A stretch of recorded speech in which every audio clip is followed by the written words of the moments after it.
Assalamualaikum warahmatullahi wabarakatuh. Saya Wahyu Nazara Suherman dari kelas 10 Agama, yang dimana di sini ingin melakukan video presentasi mengenai bab istishab dan sya'ruman qoblana sebagai sumber hukum Islam mukhtalaf.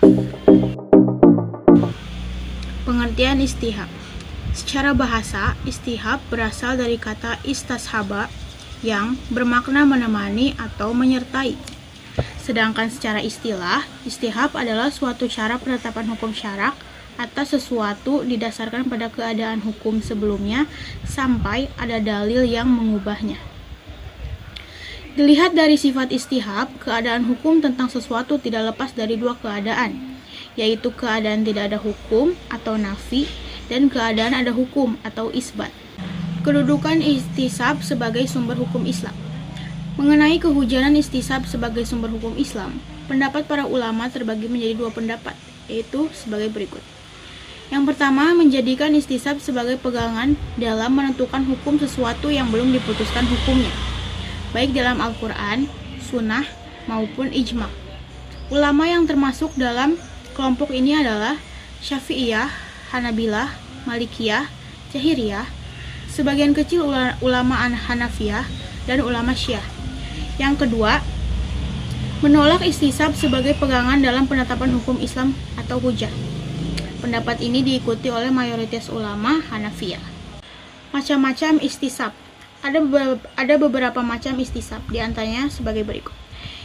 Nomor 1, istishab baro'ah al-asliyah. Pada dasarnya, suatu hukum itu tidak ada sampai ada dalil mengubahnya atau menyebutkan ketentuannya. Yang kedua, istishab as-sifah. Istishab as-sifah yaitu mengukuhkan berlakunya suatu sifat yang berlaku pada suatu ketentuan hukum sampai sifat tersebut mengalami perubahan yang mengakibatkan hukum berubah.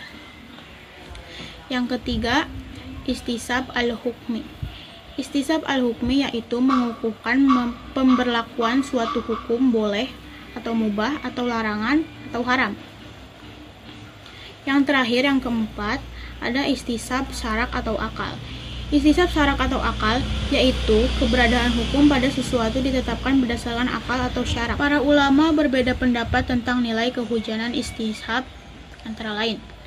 Yang pertama, mayoritas ulama dari mazhab Maliki, Syafi'i, dan Hanbali menyatakan bahwa istishab merupakan hujah secara penuh, baik dalam mempertahankan sesuatu yang sudah ada atau isbat, maupun menetapkan sesuatu yang belum ada atau nafi. Yang kedua, ulama mutaakhirin dari mazhab Hanafi seperti Imam Abu Zaid dan Abul Yus berpendapat istishab merupakan hujah dalam mempertahankan sesuatu yang sudah ada atau isbat, bukan menetapkan sesuatu yang belum ada atau nafi.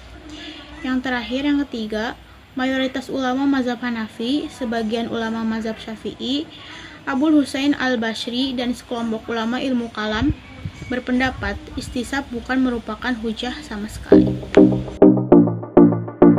Berlanjut ke bab yang kedua, yaitu sya'ruman qoblana sebagai sumber hukum Islam mukhtalaf. Pengertian sya'ruman qoblana.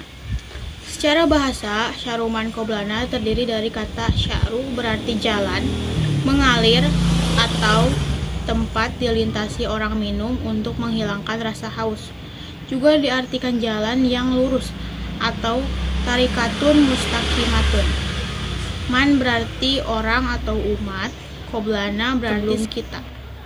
Sedangkan secara istilah, sya'ruman qoblana adalah syariat umat sebelum kita atau sebelum umat Nabi Muhammad SAW. Syariat pada Rasul sebelum Muhammad SAW dan syariat Islam disebut syariat samawiyah sebab pada dasarnya syariat yang diturunkan untuk dijadikan pedoman hidup manusia sepanjang masa sumbernya sama, yakni Allah. Masa turun dan pemakaian syariat setiap umat Nabi berbeda, sehingga ketentuan-ketentuan dalam syariat pun mengalami penyesuaian.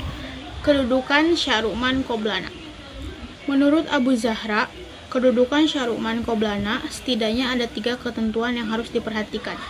Yang pertama, syariat orang sebelum kita harus diceritakan dengan berdasarkan pada sumber-sumber yang menjadi pedoman ajaran Islam. Yang kedua, apabila syariat umat sebelum kita telah dinasak, maka tidak boleh diamalkan. Artinya, syariat itu memang khusus untuk mereka. Yang ketiga atau yang terakhir, disyariatkan suatu hukum berlaku untuk mereka atau umat sebelum kita, dan seperti kewajiban berpuasa merupakan syariat umat sebelum kita yang ditegaskan kembali dalam Al-Quran. Pembagian dan hukum Syar'uman Qoblana. Secara garis besar, pembagian dan hukum Syar'uman Qoblana dapat dikelompokkan menjadi dua, sebagai berikut. Yang pertama, syariat yang ditetapkan kepada umat terdahulu dan juga Nabi Muhammad SAW, baik penetapannya melalui perintah melaksanakan seperti puasa, maupun melalui kisah seperti qisas. Karenanya, umat Islam harus mengikuti dan mengamalkannya. Yang kedua, syariat yang ditetapkan kepada umat terdahulu dan tidak disyariatkan kepada Nabi Muhammad SAW. Misalnya syariat Nabi Musa alaihi salam tentang dosa orang jahat tidak akan terhapus selain membunuh dirinya sendiri, dan pakaian terkena najis hanya dapat disucikan dengan memotong bagian yang terkena najis. Karenanya, para ulama sepakat agar ditinggalkan karena syariat tersebut telah dihapus. Selanjutnya, khilaf ulama tentang kehujahan Syar'uman Qoblana, antara lain sebagai berikut. Yang pertama, Hanafiyah, Malikiyah, dan sebagian kalangan Syafi'iyah berpendapat Syar'uman Qoblana tetap menjadi syariat apabila sahih, ditinjau melalui wahyu dari Al-Quran, bukan kitab-kitab mereka. Yang kedua, Asy'ariyah, Mu'tazilah, Syiah, dan Syafi'iyah berpendapat Syar'uman Qoblana yang tidak ditegaskan oleh syariat kita, umat Muhammad SAW, maka tidak termasuk syariat kita.